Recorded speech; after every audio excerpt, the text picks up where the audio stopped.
Hey guys, hope everybody's doing well. Show this baby.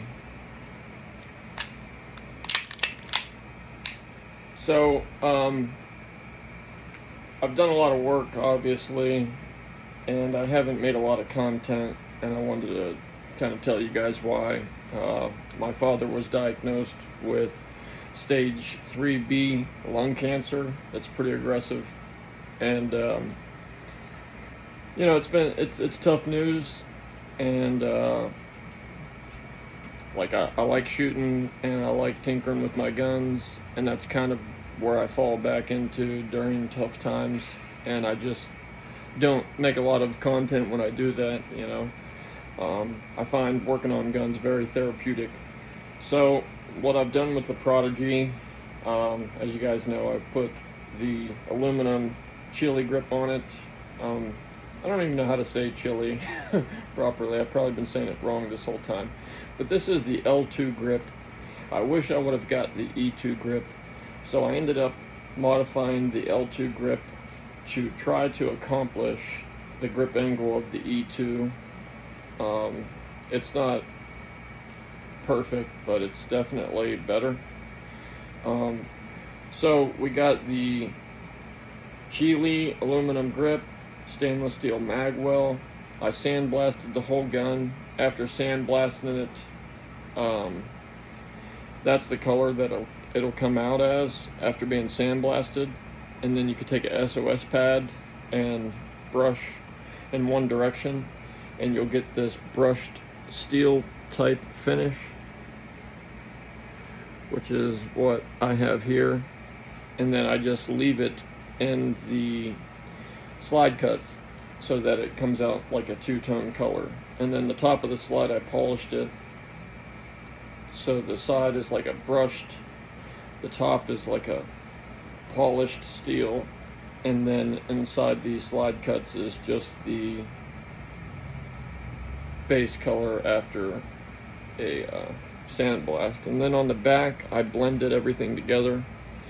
That's where you just sand everything flat and smooth. Like the factory extractor will stick out pretty far, and now as you see, it's nice and smooth. Everything is smooth. Gun's empty, no mag. It has EGW hammer and internals. I believe the disconnector is a Wilson Combat disconnector. I'm not sure, I just have a bag of them. And then the extended slide stop is a Colonimus 1911 45 ACP extended slide stop, and I really like this one. It works good, and I do recommend the Tri-Arc intermediate slide stop. I already had this one, and I kind of ruined the other Tri-Arc slide stop that I had, just trying to modify it and achieve something.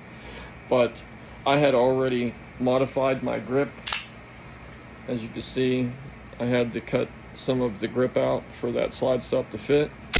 So if you run one of these, you'll have to modify your grip, or you can sand down the extended slide stop itself, but then it would be super thin. It'd still work, you know, just whatever you want to do. And then I have the Atlas High ambi safeties, the right-handed one, where the left side will be nice and fat and the right side will be kind of skinny. I love these safeties, they're pretty awesome. And then I have the Surefire X300 light. This is the first one that I've bought. Everybody swears by this light, and I just kind of thought it was a $300 flashlight, like nothing special. But I bought it because it fits flush on the 5-inch Prodigy, and if you have been watching me for a while, I love things to be flush. It just doesn't make a lot of sense to me to have a flashlight sticking out 3-4 inches on a gun with, you know, a 3.5-inch slide, because when you put it in your holster, when you put it in your holster, the flashlight's going to stick way down anyways, so you might as well, you know, get that extra barrel length. So anyway, a couple people asked me, you know, is there a big difference in concealing and carrying the 5-inch versus the Commander, the 4 1/4? And like before owning this 5-inch, I would have imagined yes, there's a big difference. Let me pull out my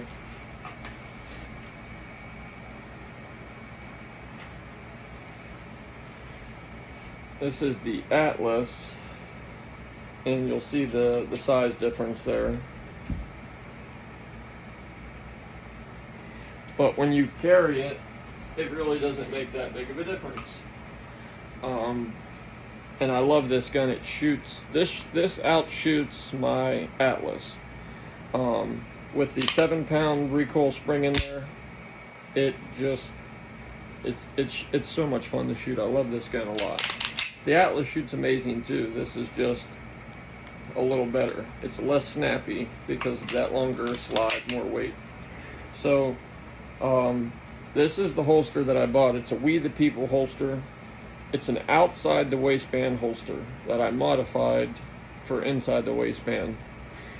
This is a holster that they had in stock ready to ship, and I think you had to wait like 12 to 15 weeks or something for the inside the waistband holster, which is just like incredibly long to wait on a holster. Plus modifying this is pretty easy. All you need is a heat gun and a drill. This holster has the largest fold in it for the iron sights. I guess if you had some like super high suppressor sights, that would be appropriate, but as you can see, and the Prodigy has a pretty decent size iron sight, but it is nowhere near what's required for this holster. So what that allowed me to do was drill a couple holes and put a belt clip. And then on this side, I used one of the pre-existing holes. It had 2, and I added one in the middle. I put a claw on it and 2 belt clips, and the holster's excellent. And I also cut the front end of it off. It had kind of like a semi-closed front end, and the holster was molded way bigger than it needed to be. I mean, the holster was sticking out like another 1/4 inch, which just, for inside the waistband, that's unnecessary. You don't want anything, you want it to be short as possible if you don't need it. So I cut it down, and then I heated it up and molded it to the gun a little better, so it gets a really nice snug fit. It's not going anywhere, but it still comes out pretty easy. And I wanted to show you what I love about this holster. This is what I love about these Atlas safeties in general. It's the same thing with my holster for my Nicks. So the We the People holster comes with a pretty decent mold for these safeties, but still the Atlas safeties a lot fatter. The holster, it'll fit fine. It'll just bend this whole wing out, to your safety, which is fine. But you can mold it to the safety, and then something interesting will happen. If I try to turn the safety off, and that's with it being out. Like if this was against my body, you wouldn't be able to turn the safety off. So carrying this cocked and locked, I'm very comfortable with that, because I know that safety can't accidentally be, disengaged. See, if you're pressing against it, if it's snug against your body with your belt, you can't even move it. So I love that feature. That makes it pretty awesome. So I'm going to show you concealing this, concealing a SIG P365 Legion, which is a significantly smaller gun. And then I will show you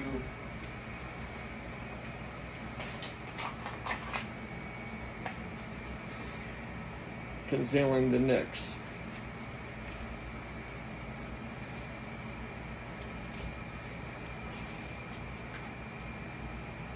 you don't have to see my fat belly.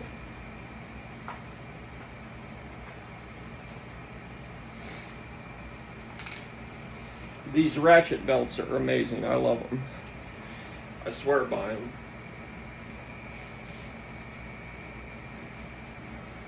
So if I wanted to leave it loose where it's like comfortable and just relax, it will stick out a little bit. And you got to keep in mind I have that mag well on there, so it's pretty fat. You could take that off and it does make a difference. But you know, you don't always need it to be concealed when you're in your car or not around anybody. So you can, that's what I like about these ratchet belts. You can loosen them or tighten them as easy as that. So when I need to conceal it, all I do is tighten my belt up.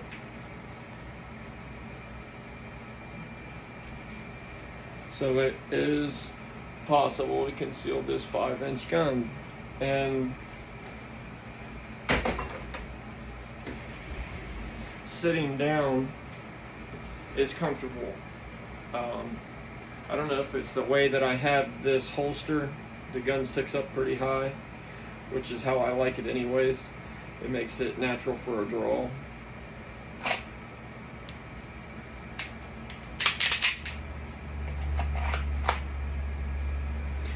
But even with it really tight, where you're concealing it, you can still bend down, sit down, and it's not digging into you. It's still comfortable, which is why I'm making this video, because I would not have thought that. I would have thought this gun is way too big to conceal, but it is very concealable. And that's with my mag well. And I'll even show you with an extended mag on it. This is a loaded mag, but there's nothing in the gun. So that's a 20 round extended mag.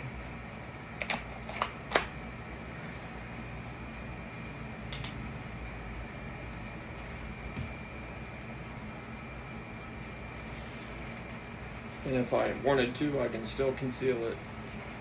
These shirts aren't super baggy, they're larges. I don't wear skin tight clothing, but if I do, I'll just carry the SIG.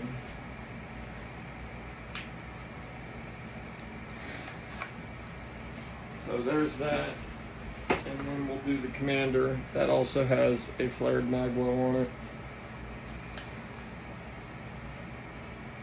This holster is an Orpez holster. It was for a Glock 19. It's their modular holster. It's pretty cool. It works for this. I like it. But it doesn't have a claw, and that claw makes a difference. So this one with that flared magwell with no claw on the holster, it does stick out a little bit.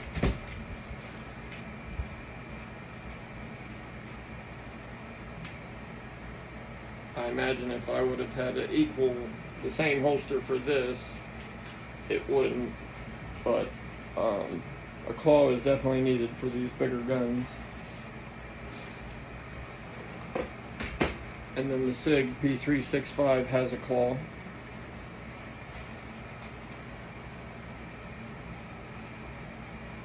I really do love this little SIG.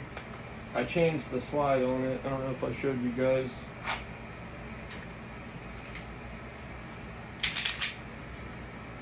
I bought a Norso Spec Ops slide because that SIG factory slide, the slide serrations were just so shitty. After I sandblasted it, made it stainless. I mean, you literally had to use the red dot, and I didn't really like that.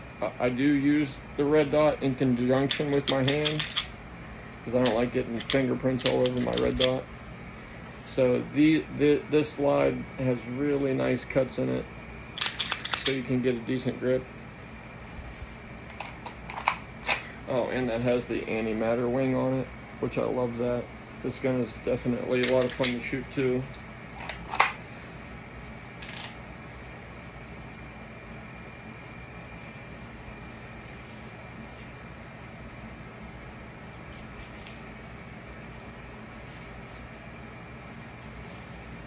And if I have to pick between these two guns, which one I like more,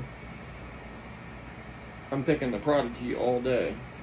This gun is great and very accurate, and I can shoot pretty good with it up close. But where the Prodigy destroys it is follow-up shots and distance. The Prodigy, you can sit there and mag dump a steel plate at 50 yards, define mag dump, as fast as you can shoot accurately. But this gun is very capable of accurately hitting what you want, at pretty decent distances. I can hit steel plates at 100 yards with it, not mag dumping, but I can't do that with the SIG. It's probably just me. I know people can shoot those SIGs pretty good, but the gun is just pretty snappy and small. This gun is so big and flat, it just, it shoots so smooth and so flat. So anyways, guys, that's my take on it. If you have to pick between a Commander, Prodigy, and the full size, I would say go with the full size. I like the full size better than the Commander all day. Alright guys, God bless you. Have a good one.